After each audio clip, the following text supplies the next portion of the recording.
do speak Spanish in addition to your already rich repertoire of languages, and you just haven't told us yet. I came to wonder if you may be familiar with this phrase for the first time last May term, when you were preparing to leave for Thailand.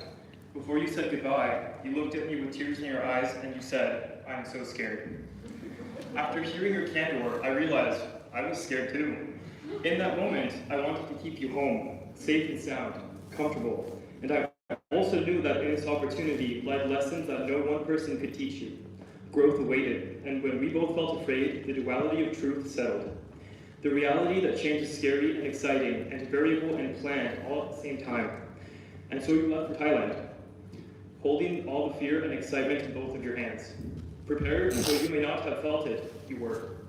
In instances like these, where reflecting on your growth comes easy, like the blooming of a flower, you don't often witness the unfurling, and one day like today, you look up, and it's happened. Today, you sit ready for the future, knowing the growing pains that come along, and yet you move face forward in a way that speaks of an intuitive force that you carry with you. Something that tells me, Cherise has what she needs in her, and she carries it always. I'd like to leave you with this. Blossom is an action word, something you do, something you've done, something you will continue to do. It is in these weathered moments of hard yet necessary instances that I hope you remember that change will always be exciting and always a little scary.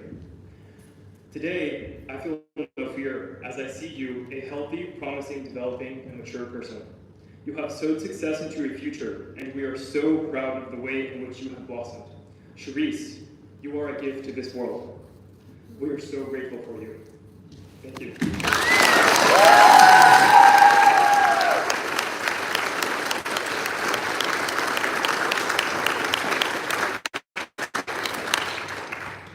Thank you, Father. Kate, come on up.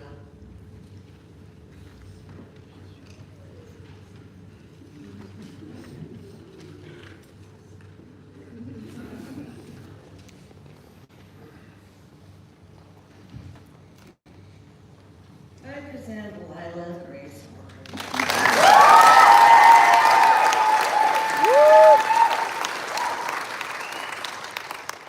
Where's your family? Okay. Well, Lila, for 8 years, we've been telling your parents how nice their kids are. Your 8th grade bird was Grace, your brother's was Gracious. I think they kind of get it. You were actually about to get Grace again this time when someone said, "Didn't we do that already?" We did. They did. You do. You are full of grace, refinement of movement, courteous goodwill, poise, mercy, and gratitude. So, cool. Keep doing that.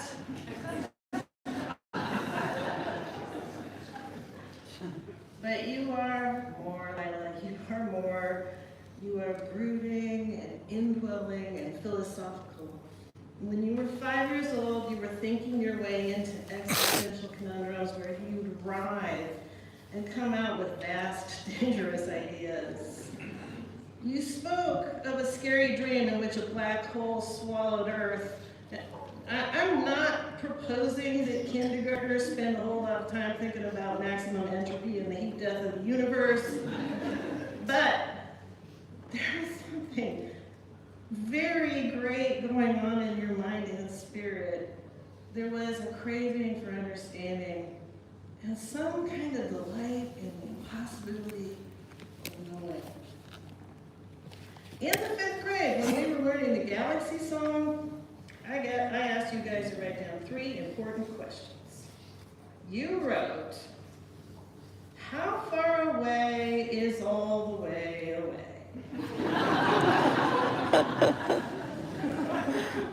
Is there a way to count the stars, and how long would it take? These are high altitude questions for a small person. And it's striking how much you wrote about stars. If I write in the search engine box of my laptop, Lila Horn stars, 89 entries come up.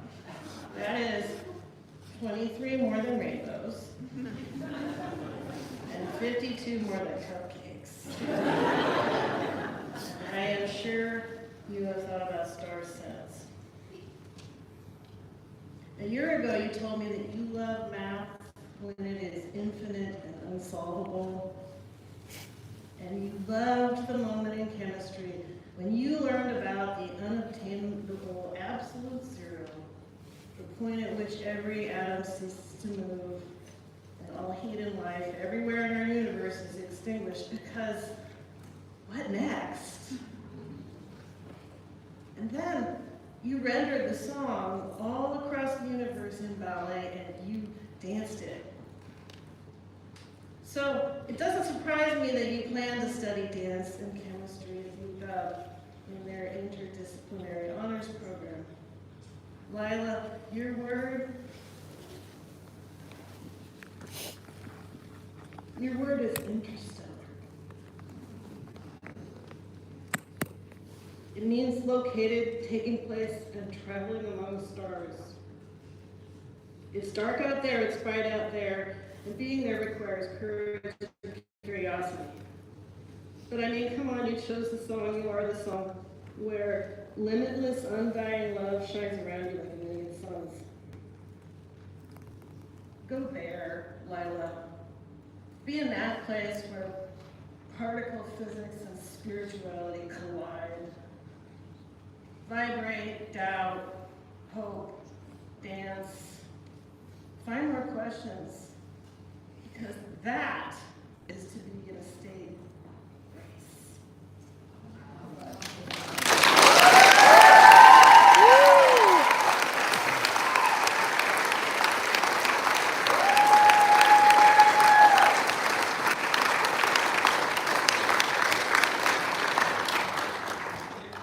Thank you, Kate. Chad.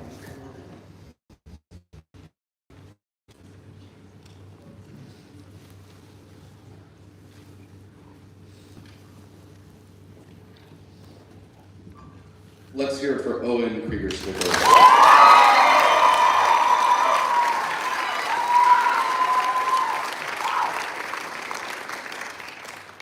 Owen, I'll be honest, I wrote this speech this morning. Procrastination got the best of me. Fortunately, it was because I could not, for the life of me, settle on one word that captured your being and essence as a human. You have given so much of yourself to this school. How do I summarize it here at graduation? Folks in this audience, I have good news and I have bad news. The good news is that Owen graduates as a seasoned performer and will travel to USC to major in acting. The bad news, his departure leaves a Krieger-Stickle-sized hole in our school. The whole family leaves us along with Owen. Wow. Owen, you and your people are powerful, virtuous, empathetic, and upstanding. I know you feel their support and love, and I'm here today to double down. You've worked with many directors, ensemble members, and tech crews, and each time, without fail, you deliver.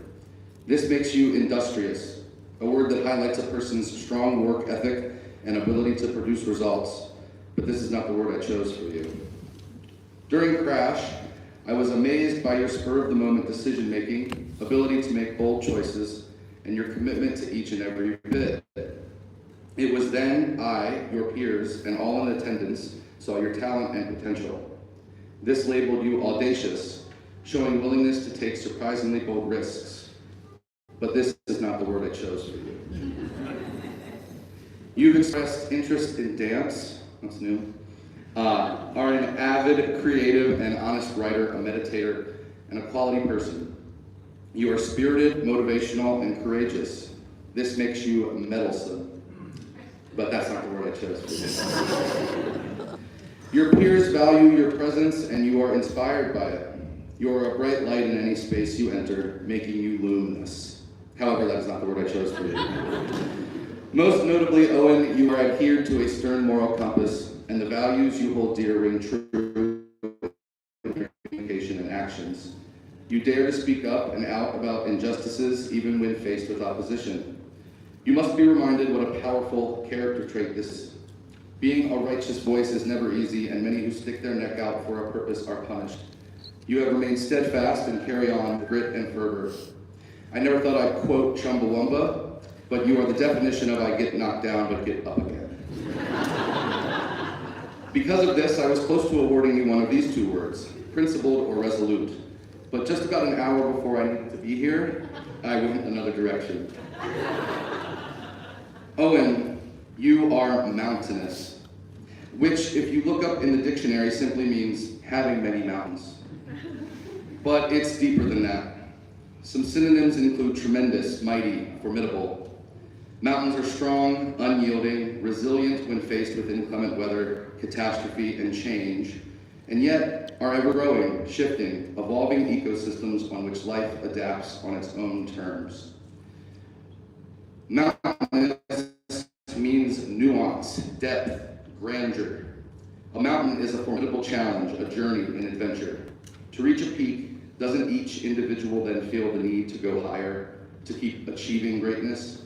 And think of the views from all your travels. Doesn't the mountaintop give us those awe-inspiring moments of wow? You have accomplished a mountainous amount and reached the brief rest stop that is high school graduation. Grab your necessary gear, look to the sky, and keep climbing. Congratulations, all.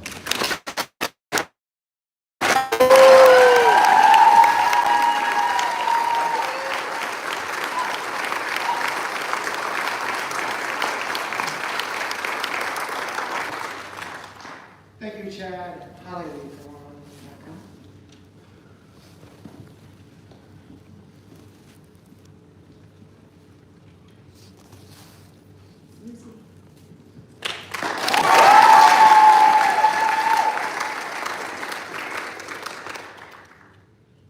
So Lucy, what a journey.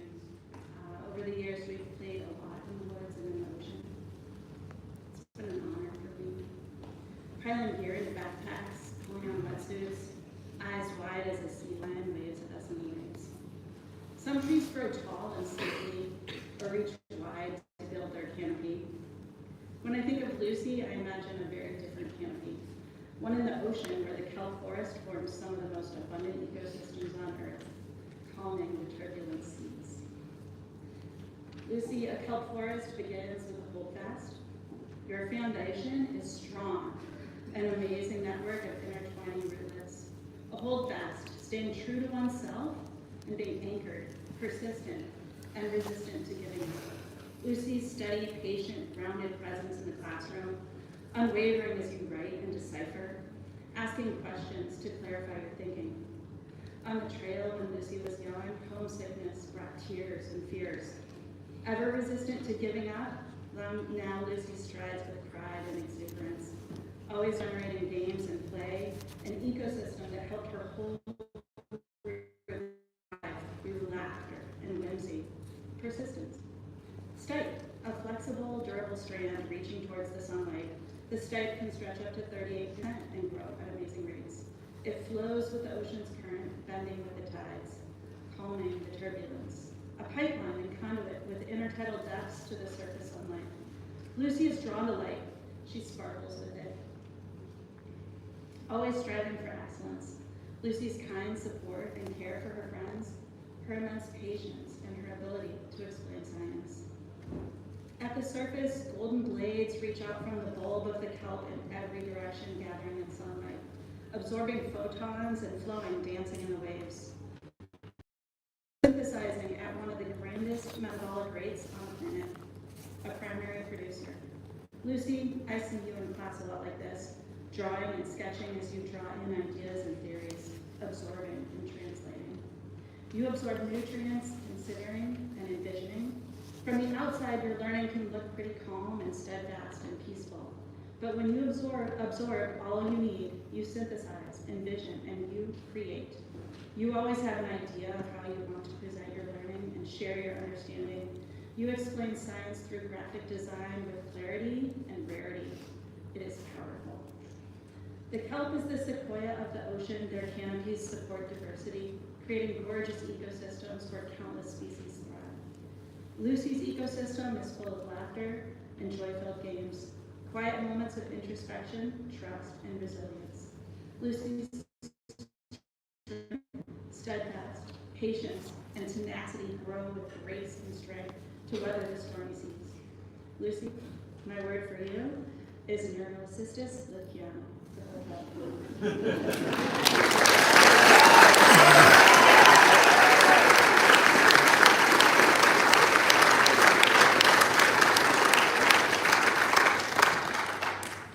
Thank you, Holly.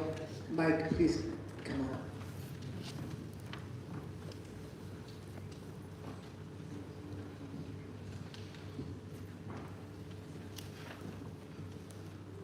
Melinda.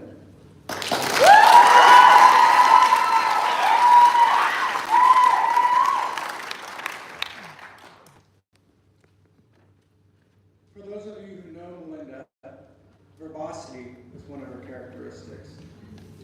We may share this trait, but not in equal measure, whether in flex or in English class. I have at times given Melinda the hand. Perhaps this is my white flag of surrender. Anyway, I find it most difficult, most challenging to limit such a person to a single word. For Melinda is kind, warm-hearted, tender, compassionate. I've known Melinda for more than a decade.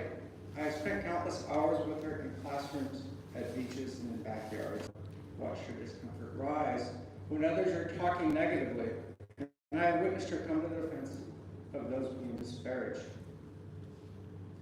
For Melinda is inquisitive, curious, intrigued, agog. Melinda has an insatiable desire to know everything about all things. She couples this with a remarkable ability to remember everything about all things. Perhaps occasionally I still ask her to cite her sources, but frankly, I've conceded that she probably knows what she's talking about. For Melinda is determined, resolute, unwavering, undaunted. I do not believe that I've ever met another person so committed to mastery as Melinda.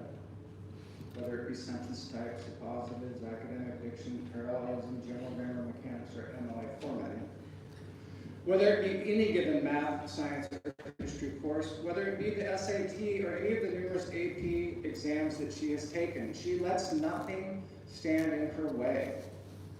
And it is more than fair to say that Melinda has had numerous obstacles placed in her path. Remarkably, she does not recognize anything that life has thrown at her as an obstacle. She does not allow herself any excuse. Okay, if I count synonyms, I think I've managed thus far to work in 13 words that describe Melinda. And they are all true. However, what single word ties all of these characteristics together? Now, it is likely that most of us have seen on our walks along these beaches and rocky shores of the islands an unassuming creature that looks a bit like a conical hat. These are limpets. Kingdom Animalia, phylum Mollusca, class Gastropod, order Telogastropod. It is from this wonderful little creature that I found the word. Did you know that a limpet's grip is so strong it can withstand forces over 100 times its own weight? Its grip is strong, forceful, powerful, unshakable. The limpet's grip is tenacious. And this is my word for you, Melinda. You are tenacious, tenaciously kind, tenaciously inquisitive, and tenaciously determined.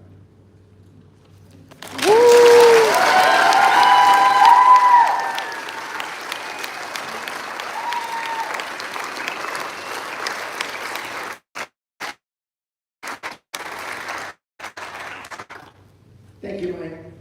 Kate, come on back up.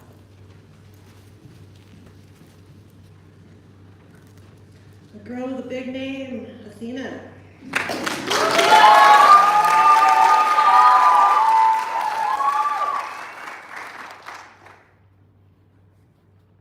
Athena, your word is fierce.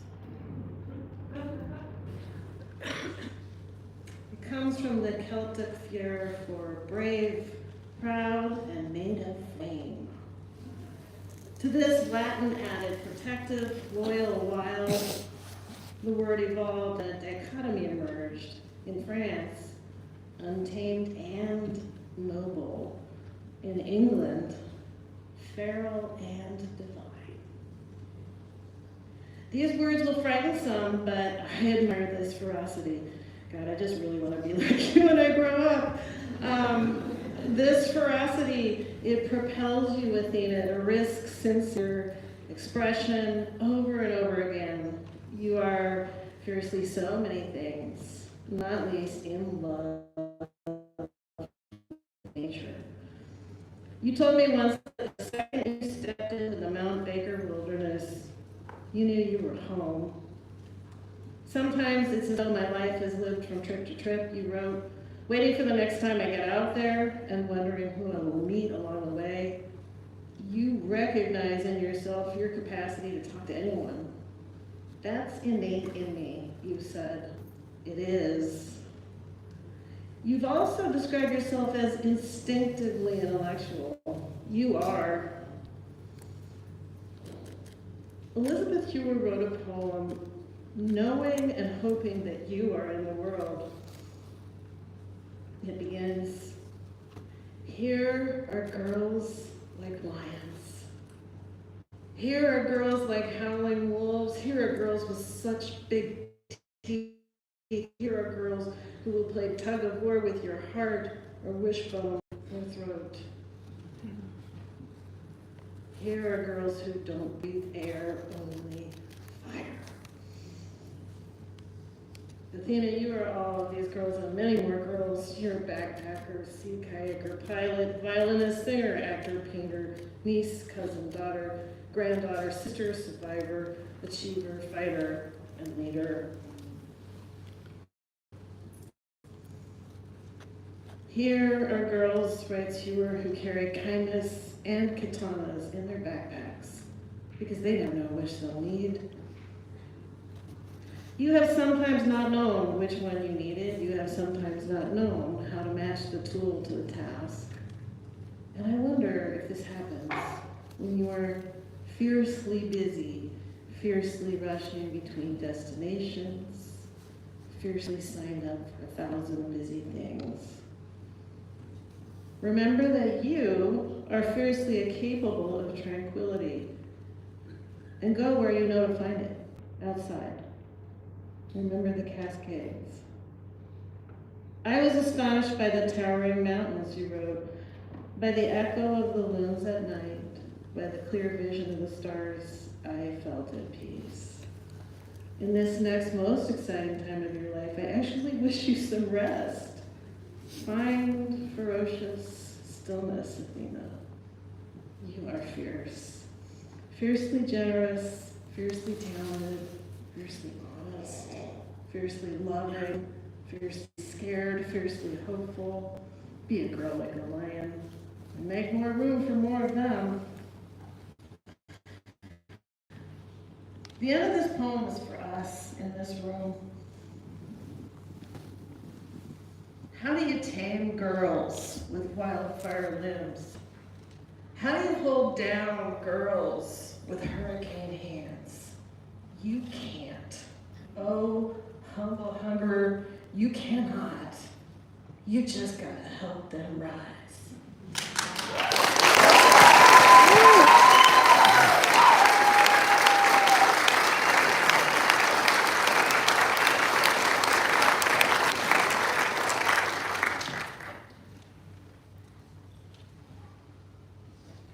Thank you, Kate.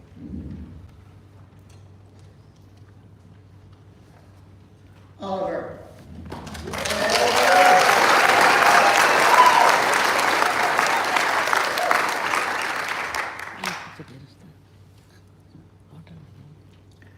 You got a totem too, but easier to pronounce than Cole's. This totem is a symbol of wisdom, of good luck and protection. They can be seen as messengers from the spirit world, bringing guidance and insight. This totem is often associated with knowledge, intuition, and spiritual growth. Seeing one might be a reminder to trust your instinct or listen to your inner wisdom.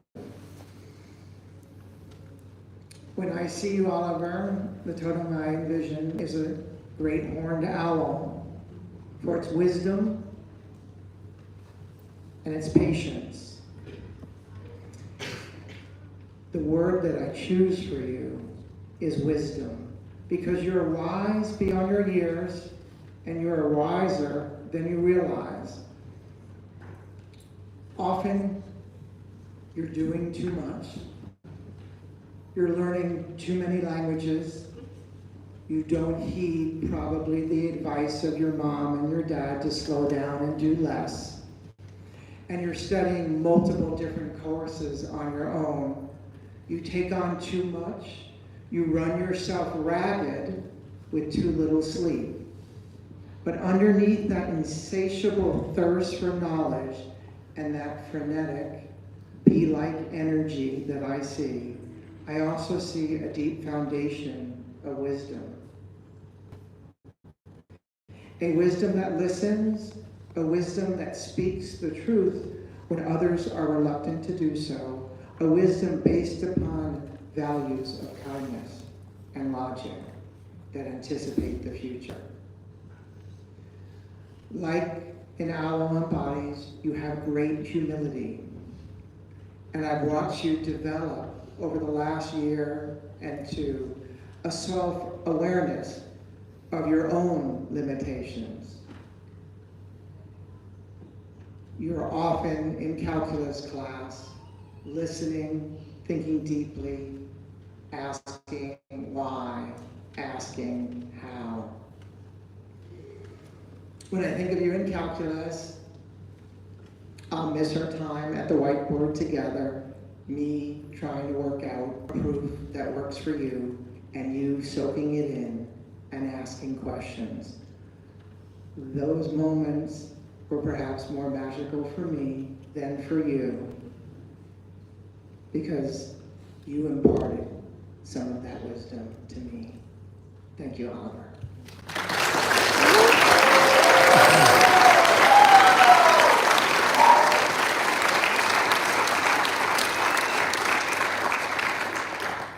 Marcia, come on up.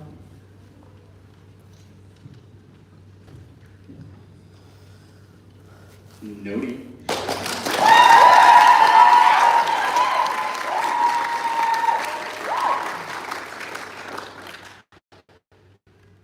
Noti, I don't remember the first time we met, but here's what I remember.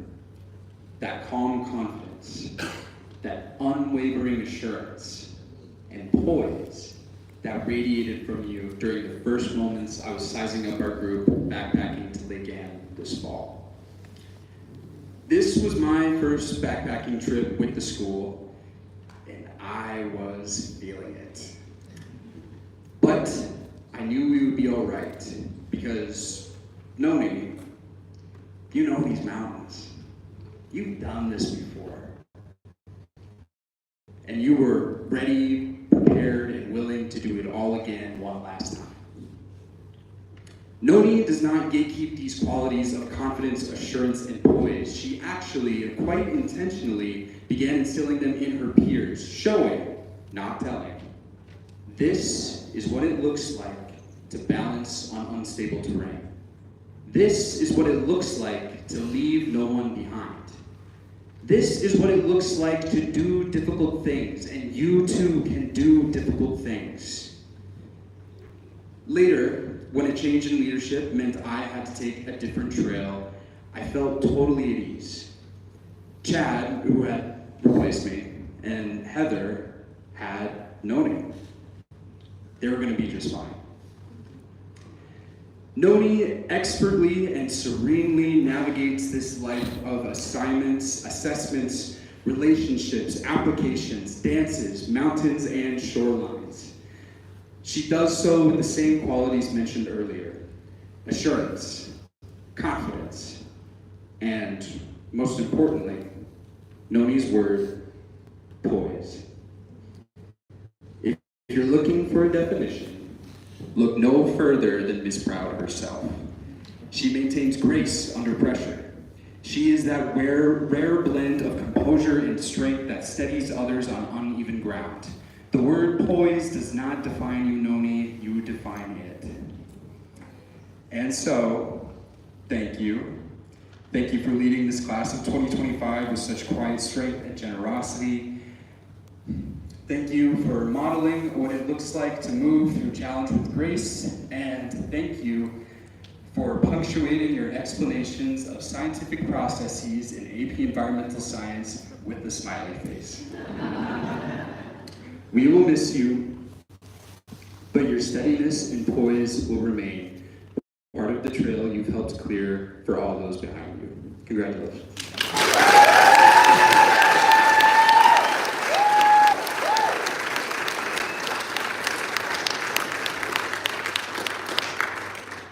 Thank you, Arcia. Nikki, please come on out.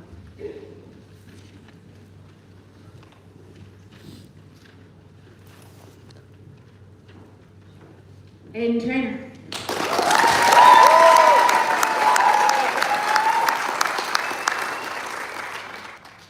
Aiden, I really wanted to make your word Roomba.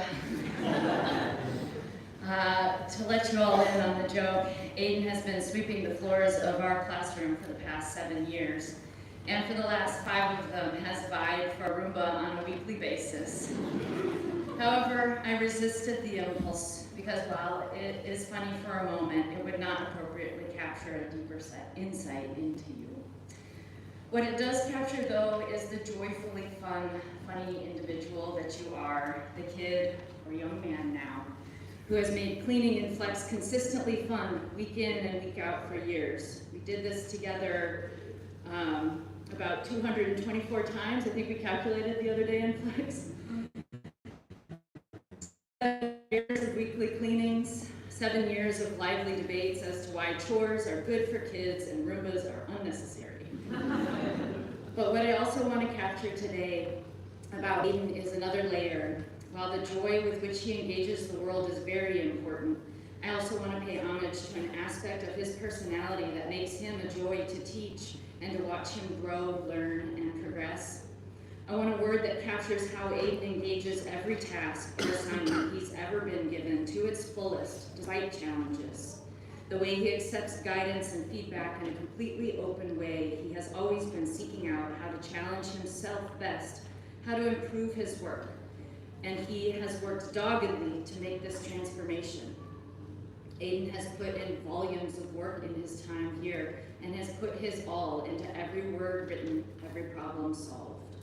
The word I've chosen to capture this is pertinacious, which means continuing despite difficulties, opposition, or discouragement. I needed something that conveys the unstoppable drive with which Aiden engages in his learning. The burning intrinsic desire to know more and understand the foundation of it all, how a bridge holds weight, what is true in math, how a machine works. For 7 years, I've watched Aiden day in and day out, struggle and engage over and over again. It hasn't always been easy. I remember when the world was a very literal place for Aiden and metaphors were lost. Engaging with certain assignments and coming to understand nuance was a challenge. But I watched him take it all in, learn to engage in conversation with his teachers, take a writing class just to improve his writing, learn to trust others and navigate friendships. Once I had to advocate for him, but now he advocates for himself. Aiden, I will miss you, but you've outgrown. You don't need us anymore. Your pertinacious drive has won out, and now I see a joyful young man ready to take on the world. I don't know if you will get around to building the Roomba at the School of Mines next year in Colorado, as promised, to send back to me. But I know that your pertinacious spirit will propel you into learning and building a great many things. Maybe some things that are more necessary and essentially important for the future of the human race.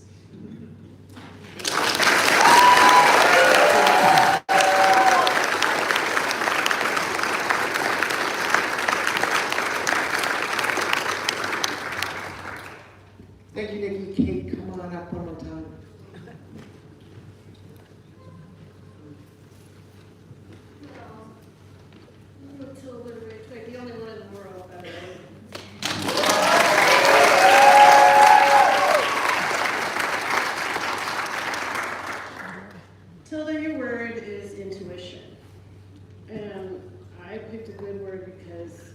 It has a lot of other things inside of it, so I didn't have to do any cheating or double dipping.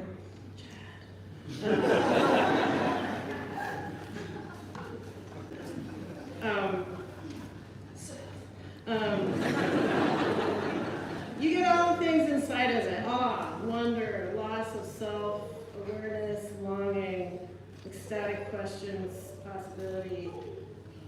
And I'm just here to remind you to keep intuition in the mix. I mean, listen to what it brings to the stories that you need to tell. Oh, sidebar, I'm really going to get in trouble here, because I'm about to quote a draft of your college essay that you discarded. This line: I first read and write in the language of plants.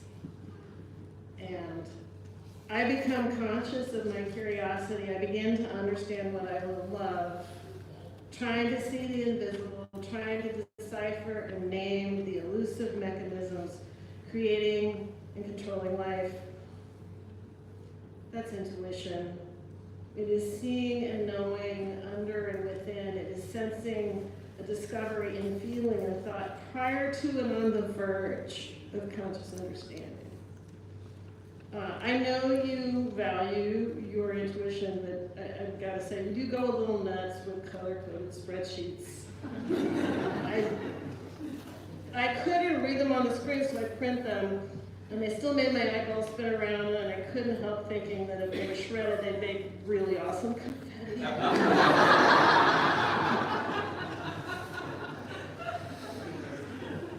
Look, for real, I have no idea what it's like to assemble and assess as much as you do, and to hold it with such clarity, nuance, and accuracy in your mind.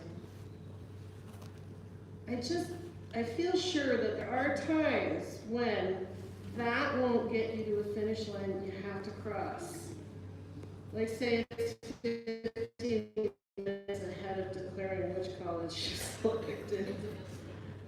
And you are torturing yourself through the comparative pros and cons of Harvard, Yale, Stanford, Brown, Princeton, Duke, I don't know, Hogwarts, whatever. And I'm thinking two things which I could not get in edgewise, but now I get to. One, given the options, you can pretty much throw a dart. And two, you actually are having really strong feelings about what you think you want. I know this. You will stand in many more moments like this, and sometimes you just gotta jump. I admit I haven't been that interested in your capacity for data collection and analysis, and also that I never actually read your spreadsheets. Because I made this mistake, I thought I knew what you should do. I thought surely you would become a painter because you learned the world so deeply through drawing. I was sure you would choose poetry. You would create children's books. You did choose these things, plus math and science and coaching and teaching and sailing. Because you have chosen in all of this the sailor's sea. You've chosen home. You've chosen this little planet. You draw from every talent you have to do good research and translate ocean science for the rest of us. You choose love. So carry on, remember crawling through the underbrush, and that you're always talking to the next one. And maybe when you're stuck, cut up a color-coded spreadsheet and make a kaleidoscope. I can't say why, I just feel like this will help us do the right things. Help us make the next tribe of science communicators. Thanks, Tilly, you've been a great teacher.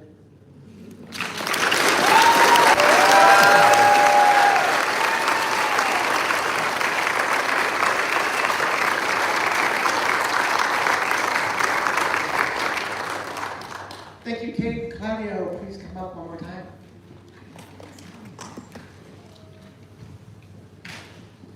Give it up for Nick.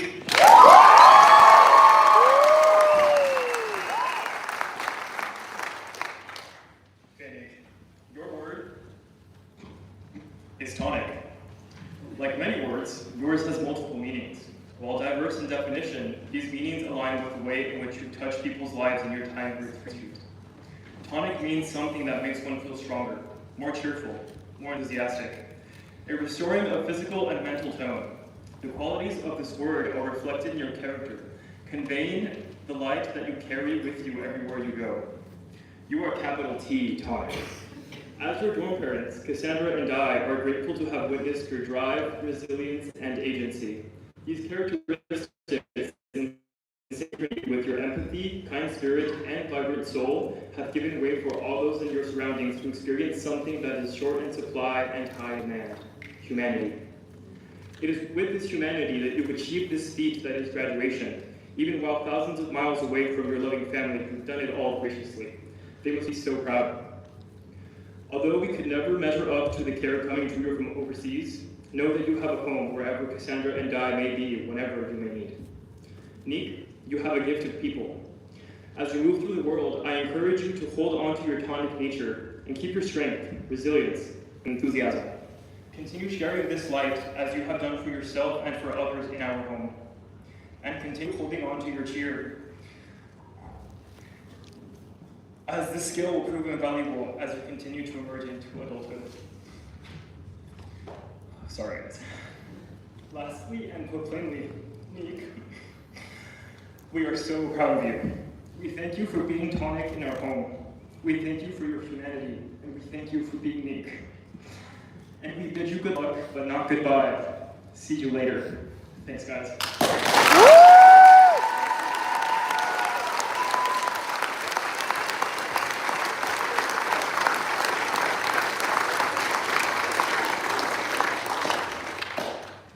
Thank you, Claudio. And for our last senior, Angela, please come on.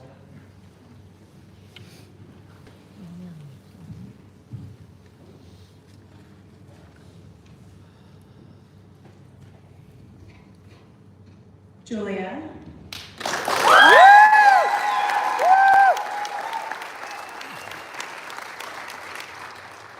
Julia, my word for you is Ona Bugeisha. Let me explain. Ona Bugeisha were female warriors in pre-modern Japan, often from noble or samurai families. They trained in martial arts and fought alongside male samurai in times of war. Though their roles were sometimes downplayed in traditional historical narratives, they were real and significant figures, both on the battlefield and in society. Renowned for bravery and skill, they were also strong, exceptional archers, practicing kyudo. Much like Julia, Ona Bugeisha were known for their discipline and training. From a young age, they were trained in archery, strategy, and bushido, the code of honor. They were known for their focus, perseverance, and a deep commitment to self-mastery. They were known for their courage and resolve. These women entered battle with full awareness of the risks, facing overwhelming odds and often choosing death over dishonor. Ona Bugeisha were known for their leadership and determination. They not only fought, but they led others into battle. And Ona Bugeisha were known for their grace with strength. The Ona Bugeisha ideal balanced traditionally feminine traits with martial power, showing that strength and grace are not opposites, but complements. Julia moves through life with the quiet strength of a warrior, disciplined, courageous, and relentlessly loyal to what she believes in. Much like a Ona Bugeisha would ride into battle with a bow on her back and purpose in her heart, Julia charges into the goals of her life and faces each challenge with fierce determination and honor. From demanding a job at the farmer's market popcorn stand when she was 6, to setting herself up with a job as legal secretary in a government internship at age 17.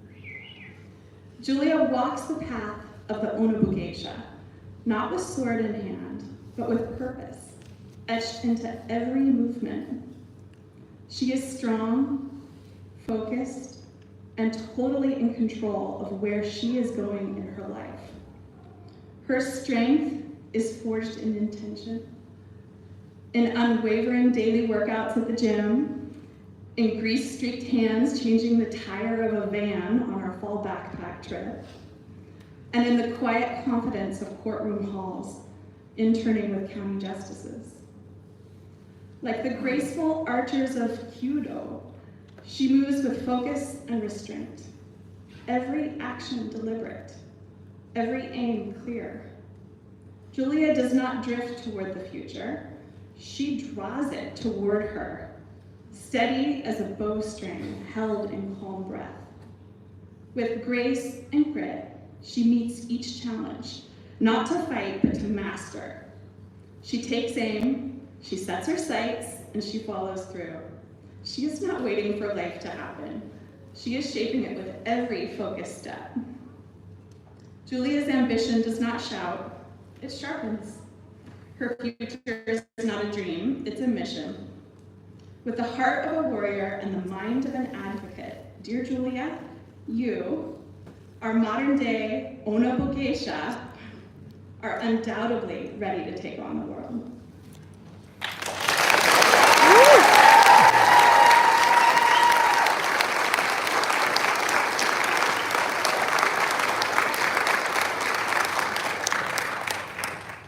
Thank you, Angela.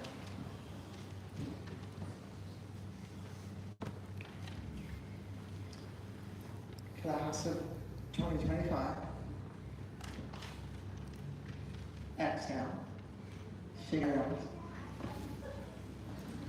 Get that tension out, because this is an important moment for all of you. And we practice it. We practice walking. We did that and no one fell. And this is the time when I get to move your tassel from my right to left. So they all should be on your left now.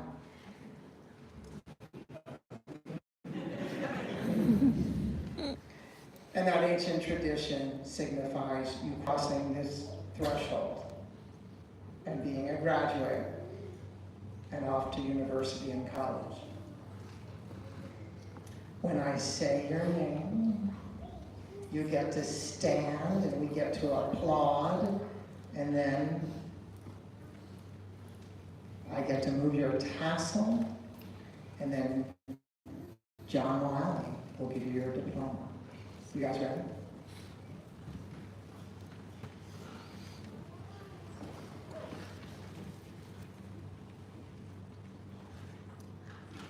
Palzer Tesserin Butia.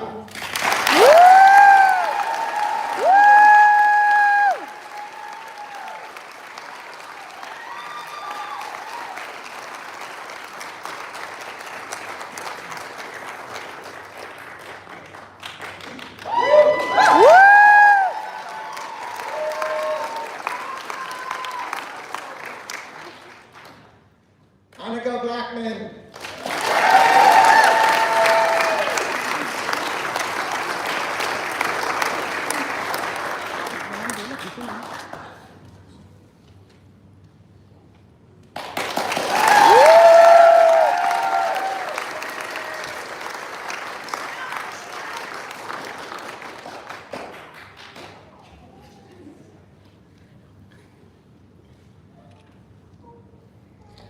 Tasha Ann Caberlet.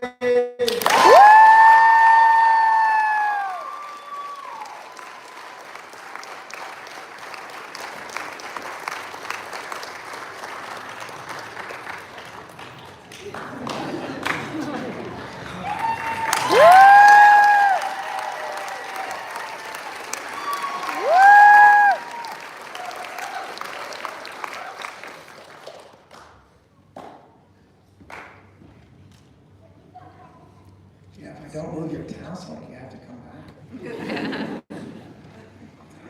Cole Curtis.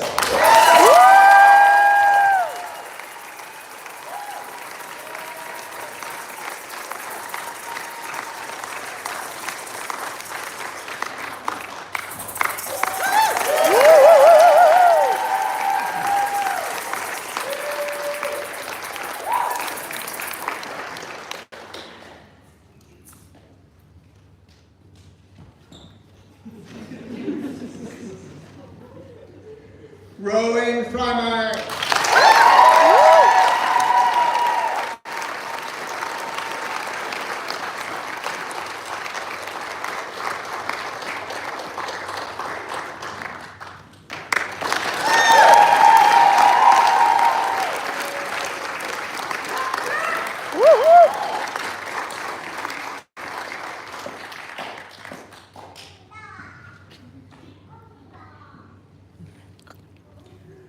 Noah Gladstein.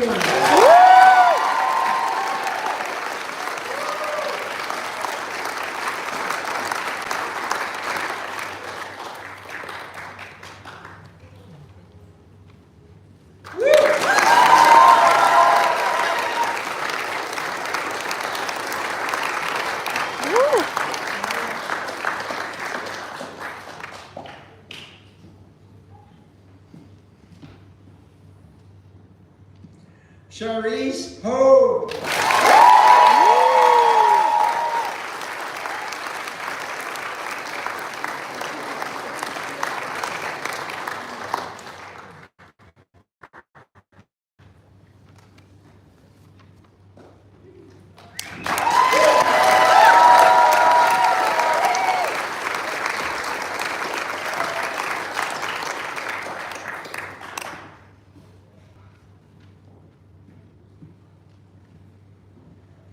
Lila Horn.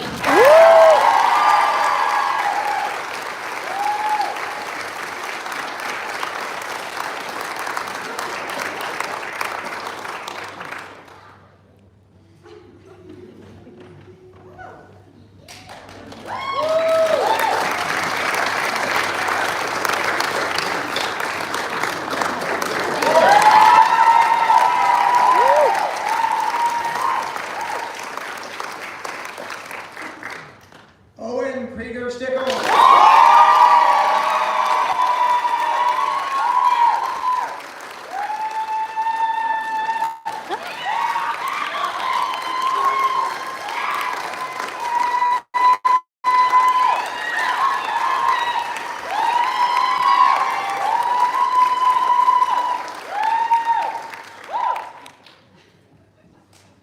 Lucy Kushner.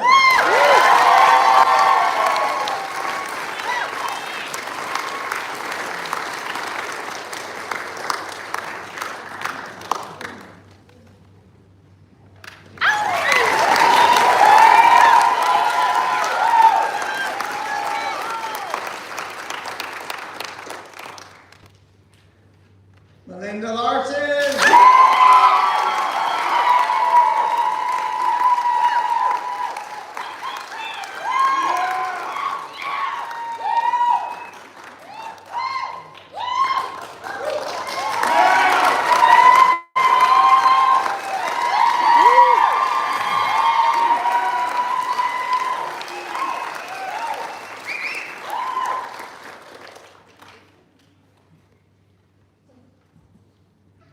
Athena Rayanne Moore.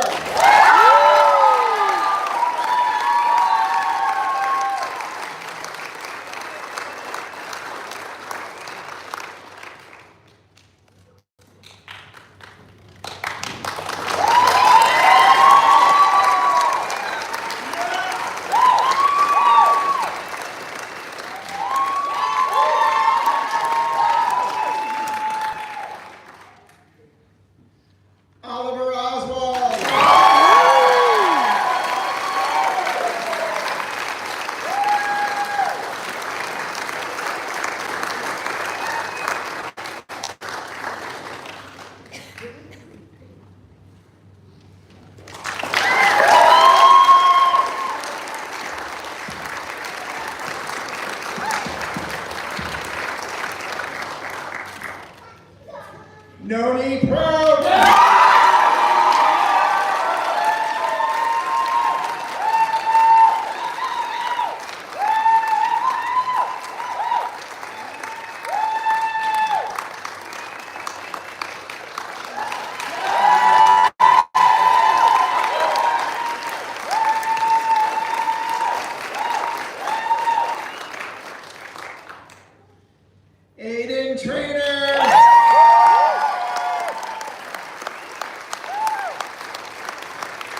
Matilda Twig!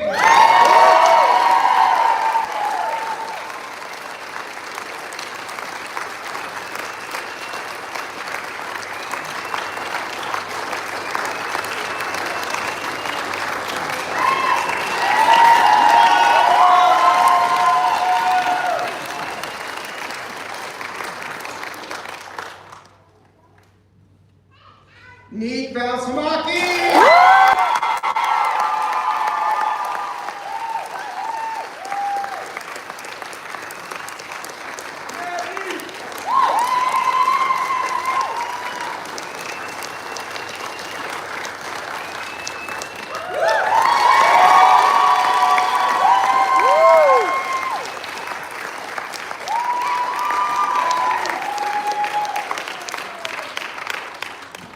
We have one more.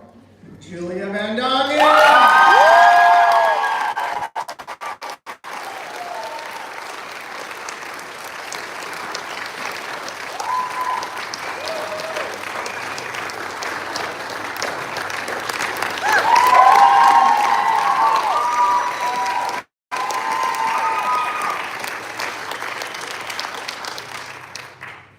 Class of 2025, please rise. Ladies and gentlemen, friends and family and alumni and the Board of Trustees, I give you the Spring Street International School Class of 2025.